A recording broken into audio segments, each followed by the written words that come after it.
la descripción del libro prácticamente me salva de tener que volver a repetir algunos de los temas que he dicho.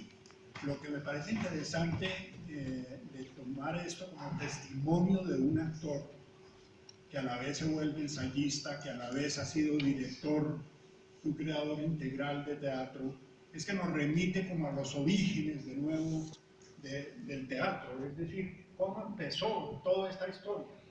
Porque no se les voy a contar completa, es un poquito larga, pero voy a contar 2 o 3 puntos sintéticos del tema. Es decir, ¿qué fue lo que empezó? Empezó Tespis, empezó un carro, empezaron unos cómicos con máscaras a invitar a la gente y aparecieron obras, primero tragedias tremendas, después vino la comedia burlesca, política, irónica, y finalmente apareció la poética de Aristóteles, es decir, ya había un hecho creado, una nueva forma de contar, un tipo de mirada sobre el ser humano y sobre el mundo, entonces ahora había que reflexionar sobre él.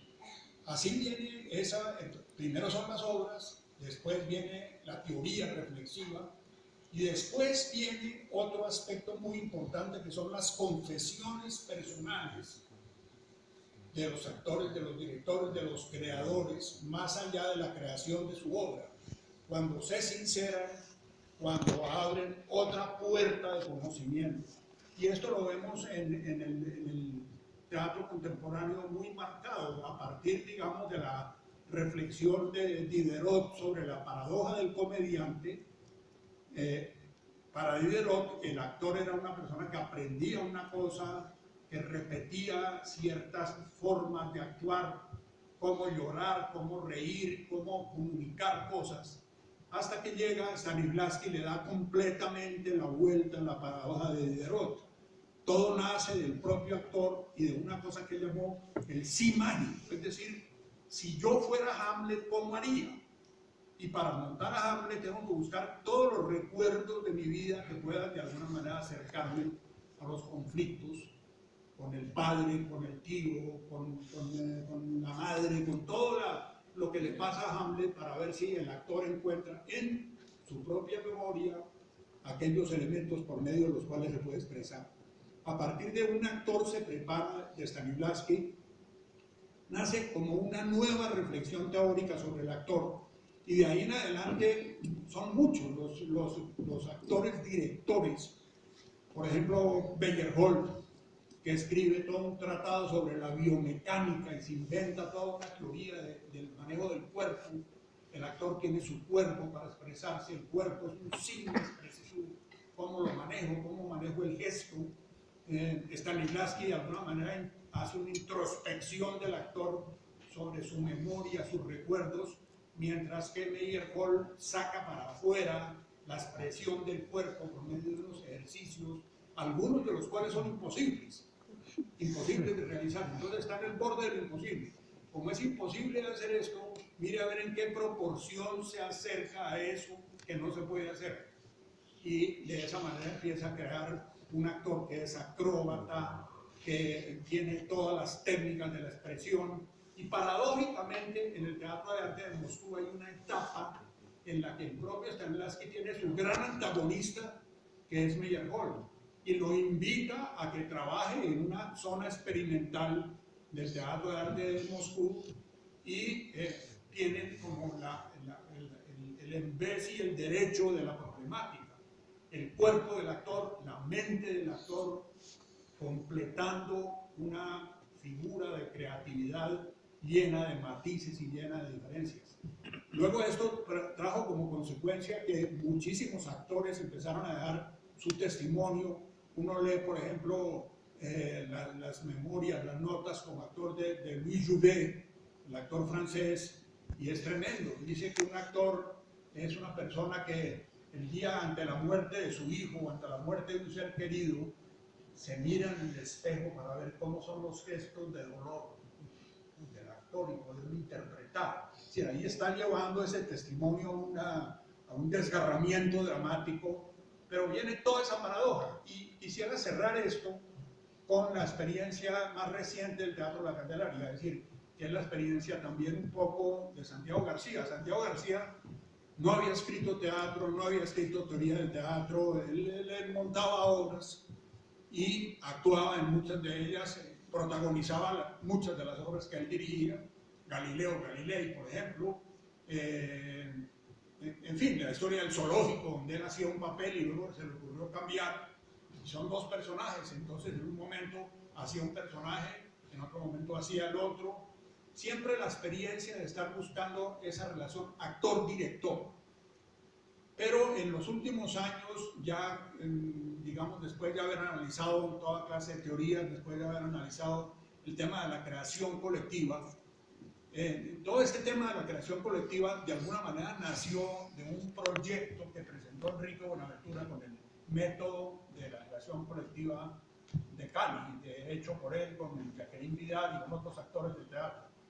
Y se creó un seminario, una experiencia como de 15 días en Cali entre el Teatro La Candelaria, que se había fundado hacía poco relativamente, 2 años, 3 años, y el TEC, que también se había retirado de la Escuela de Artes, lo había expulsado Enrique Buenaventura de la Escuela de Artes, de Bellas Artes de Cali, y había fundado el TEC. De manera que era un TEC que estaban haciendo y un teatro que ni siquiera se llamaba La Candelaria en ese momento, era la Casa de la Cultura, estaba en la transición a La Candelaria cuando se hizo ese encuentro en Cali sobre la creación colectiva.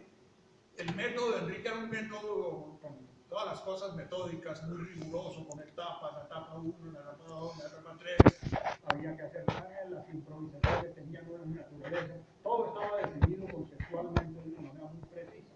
Entonces él buscaba que todos aprendieran su método.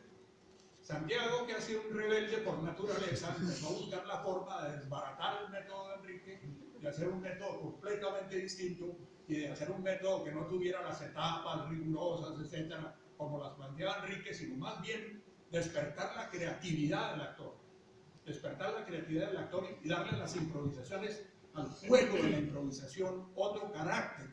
Y a partir de eso, de esa, digamos, de alguna manera discrepancia, que lo que hizo fue enriquecer, y enriquecer era interesante sabiendo que venía de Enrique la primera parte. Entonces, enriquecer todo ese, no solamente el método, sino la problemática de la creación colectiva. Problemática que llevó a un terreno muy complejo. La creación colectiva funciona si hay un gran director, pero el director ya no es el tirano que marca, sino es un motivador, y un observador, y un espectador ideal que está provocando al actor.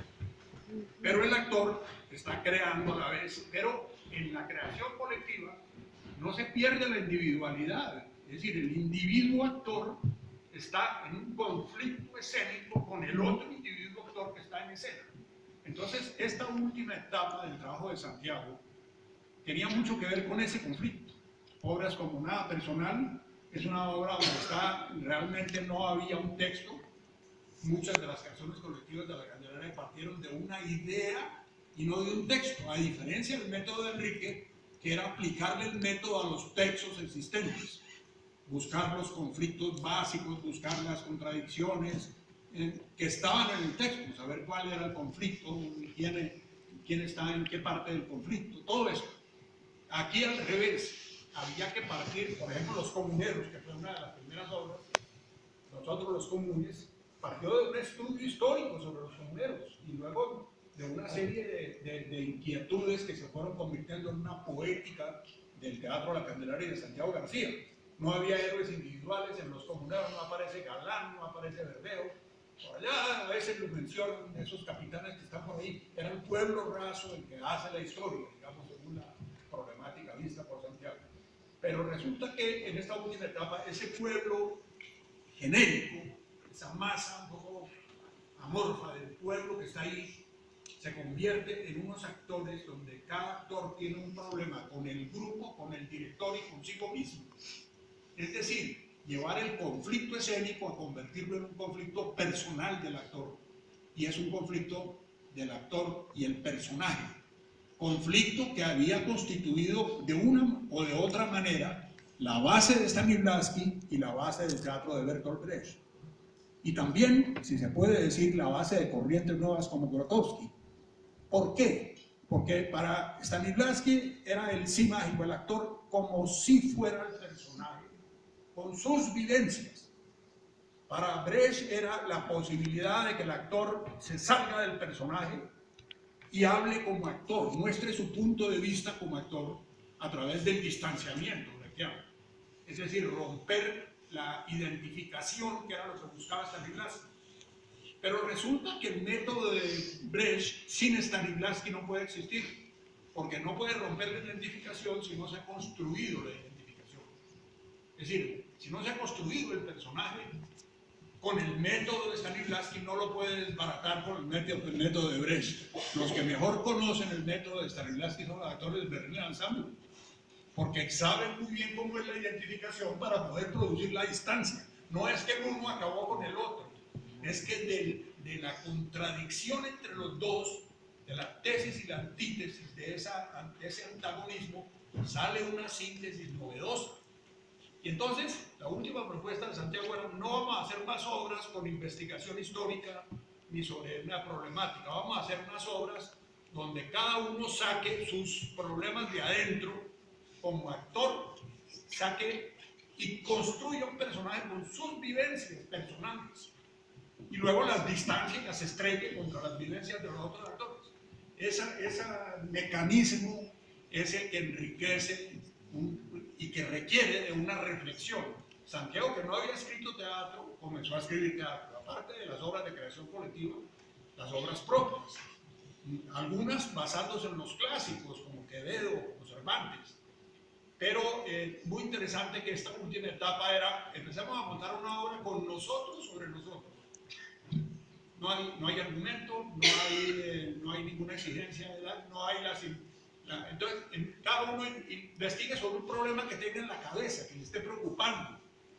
Y entonces uno ve el trabajo de César Vadillo, de Coco, en Nada Personal, que es el conflicto del actor con el director. Tiene que matar al director, una cosa como freudiana, que para poder ser él mismo tiene que matar al actor.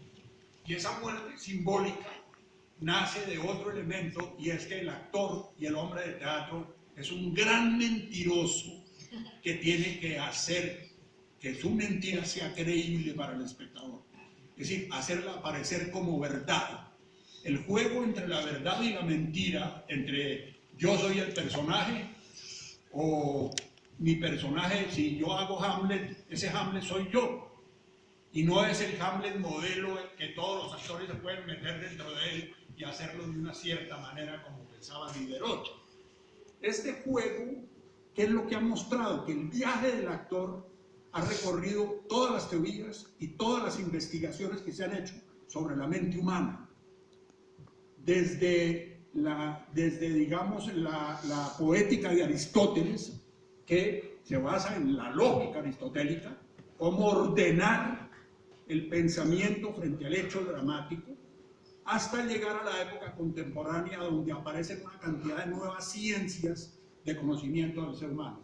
El psicoanálisis, la sociología, la sociopolítica. En la Colombia de hoy aparece una nueva profesión, digamos, un nuevo dominio de investigación, que es la violentología, para mostrar cómo se puede contar la violencia que estamos viviendo. Un tema que a mí me ha tenido los últimos 4 años muy intrigado de ver que nuestro teatro está cargado de esa violencia, y que la lucha de los dramaturgos y de los actores es salir del esquema primitivo de simplemente señalar los casos de violencia de una manera mecánica para crear una poética del conflicto de la violencia, una poética de sueños, una poética de muertos vivientes, una poética de qué pasa con los desaparecidos, cómo se cuenta, cómo un vestido cuenta la historia de un desaparecido, cómo unas personas salen de un río, como pasa en Si el río hablara, de Coco, que es una poética maravillosa, a mi modo de ver, cómo está contando la historia de unos muertos que llegan a una playa y una mujer los recoge, les da un entierro. Pero claro, estos muertos que llegan son personajes. Los muertos también cuentan su historia, y por eso lo tremendo de la dramaturgia contemporánea actual es que es una historia, por lo general, contada por muertos. Esos muertos, ¿quiénes son? son la mirada de los dramaturgos, la mirada de los actores, la mirada de la conmoción humana ante la problemática que estamos viviendo. Y esto es lo que enriquece un testimonio como el que ha hecho César Vadillo con este libro, como el que empezó a hacer también Santiago García con sus 3 tomos de reflexiones sobre el arte del actor y sobre su propia experiencia. Cómo fue que montaron tal obra, cómo hicieron tal otra, qué problemas se derivaron de ello, lo cual se convierte en herramientas de una enorme utilidad para el actor. Esto hace que la biblioteca de testimonios sobre un arte se vuelve un hecho infinito, nunca termina, siempre está empezando, y ese es uno de los grandes problemas del arte. La parte final es cuando cae el telón, cuando se apagan las luces, pero cuando se encienden, vuelve a nacer, vuelve a empezar, porque siempre está empezando.